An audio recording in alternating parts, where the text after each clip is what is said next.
and a celebration in downtown Honolulu as thousands wait for hours to get Hawaii's commemorative quarter. You're watching KITV4 Island Television.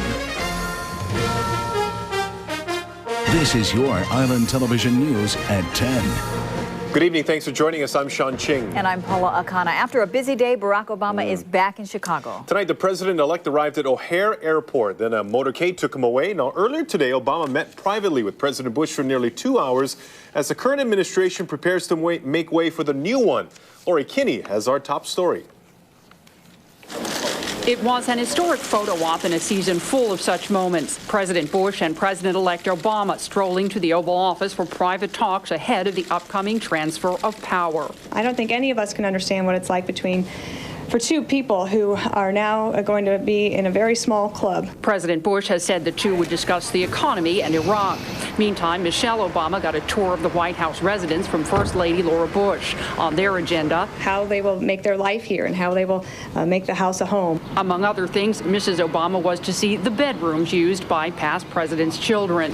But even as the two families shared smiles and handshakes, Obama's team is sending signals that some of his first priorities will be to undo actions by President Bush. Obama certainly will overturn some of the pro-life abortion executive orders that President Bush passed. He was certainly going to move fast on stem cell research. There's word he could also move quickly to close detention facilities at Guantanamo Bay. And of course, he wants fast action on an economic plan. The full plate draws caveats from some. There always is a danger of overreaching, especially when your party controls Congress. As for overturning Bush policies, there's some skepticism at the White House. It's not so easy just to say that you're going to close Guantanamo Bay. But Perino says policy changes are any president's prerogative. Following today's meeting, Obama's staff issued a statement calling it productive and friendly. The White House is emphasizing the importance of a smooth transition here because of the economic crisis, and also they say for security reasons. They say transitions can be vulnerable times for national security. At the White House, Lori Kinney, KITV4 Island Television News. And a reminder, President-elect Obama will be sworn in on January 20th. Island Television News will have special live coverage of the inauguration. KITV's Mahelani Richardson will be in Washington, D.C. and bring you reports starting Friday, January 15th. Panda Travel is offering special inauguration packages to Washington, D.C. for Hawaii residents who want to be in the nation's capital for this historic day. KITV's Jody Leong joins us with that story. Jody? Hey, Paula. Hawaii-born Barack Obama will become the 44th president of the United States on January 20th, and Panda Travel is helping Hawaii residents get to Washington, D.C. for that big day. But the package does not include tickets to any inaugural events. It'll be the day Barack Obama and his family move into the White House, and a long line of Hawaii residents want to share an inauguration day with the Hawaii-born man who will be America's next president. It's history, as well as he has ties to Hawaii, so people want to be there. Panda Travel's offices started receiving calls about inauguration packages the day after the election. And although it isn't quite what they experienced before the Sugar Bowl last year, Panda is competing with travel agencies around the world for inauguration accommodations. We got a trickle of maybe 5-10 calls the first day, and then it just was steadily after that increasing. 25 calls today. The last call we got today was actually somebody who was his teacher. They're going no matter how much they have to pay. They want to be able to say, you know, I was there and he was once my student. Panda is offering inauguration packages that include round-trip airfare to D.C., 6 nights at a Sheraton hotel, and a Metro Pass and escort for $3,300 per person. But the package does not include tickets to any inaugural events.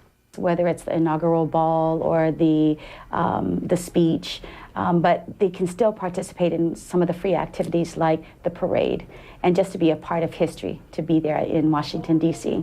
In fact, tickets to Obama's inauguration are not available for sale, and any such offer is likely a scam. The Joint Committee on Inaugural Ceremonies says tickets to the swearing-in ceremonies are available only through members of Congress, and they are free of charge.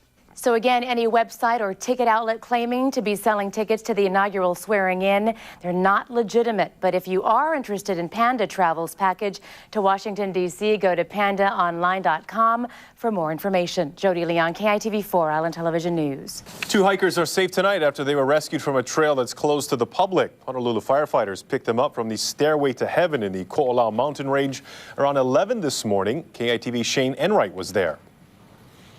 The fire chopper picked the 2 hikers off the Stairway to Heaven trail and airlifted them to safety. The friends were hiking for hours when the weather turned ugly and fear set in. We just made a decision. I mean, it was either we take a risk and try to go back the way we came or play it safe and call the authorities. They read about the trail on the internet. We looked it up online and it seemed like a thing to do. It was like a tourist attraction, supposedly. But the trail was closed in the 1980s. One of the men said he knew the trail was off limits. And that people should heed the warnings, the no hiking warnings, and stay off the trail. It's closed for this reason exactly right here. These guys are lucky. Gates are locked and no trespassing signs are posted along fences at the bottom of the trail. But instead of turning back, hikers access the trail by trespassing onto this private property and then jumping over this fence.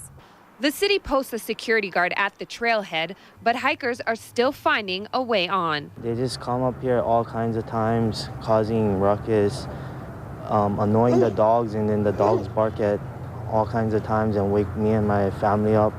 The men face possible fines, but HFD officials want hikers to understand the greater risk. As they put themselves in jeopardy, they also, of course, put our rescuers in jeopardy when they go into an area that they're not supposed to be.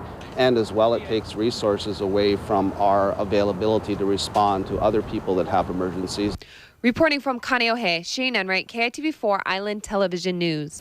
How long would you stand in line for a coin? Well, today, thousands of people waited patiently as the new Hawaii quarter was officially released. KITV's Dick Allgaier has the story. The line stretched around the block from Bishop Square in downtown Honolulu.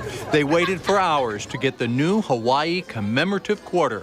The U.S. Mint has released 50 special state quarters. Since Hawaii is the 50th state, this is the last in the series. The artwork was selected from hundreds of possible images, including hula dancers, diamond head, and surfers.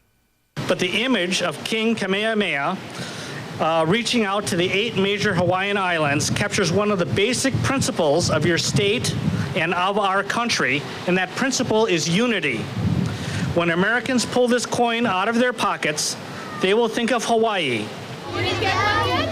Governor Lingle and other officials passed out free quarters to kids.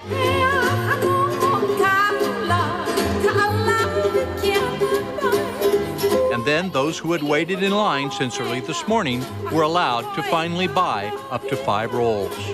Well, I'm going to send 1 coin to my brother in Alaska, and I'm going to save 1 for myself. Oh, I'm going to give them out as gifts for mainland people, you know.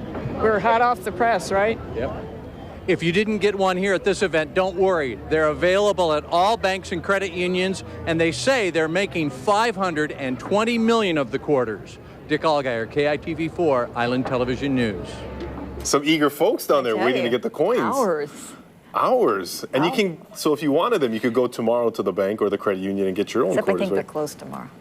Oh, that's right, Veterans Day. See, I work, so I forgot. Well, tomorrow is Veterans Day. That's right. And that means a holiday for not us. That's right. It's a holiday tomorrow. Federal, state, city offices, of course, will be closed. If you ride the bus, it'll be on a Saturday schedule. Most on-street parking is free, and there will be no regular mail service. And Justin, did you know tomorrow was actually a holiday? Oh, I guess when I woke up today, I forgot that it was a holiday. But as a weatherman, I'm supposed to know these kind of things, right? Because I'm telling people that they're going to spend the time outdoors. Right. That's right. Yeah, it looks like if you are going to spend time outdoors, it looks like a good one. If you like today, we'll see more of the same for your Veterans Day holiday. We did pick up some showers earlier this evening for Honolulu. Things have cleared out, though, with most of the rain right now from Maui County as well as the Big Island. May start off the day a bit wet, but things are looking fairly nice. We'll have the complete forecast after the break.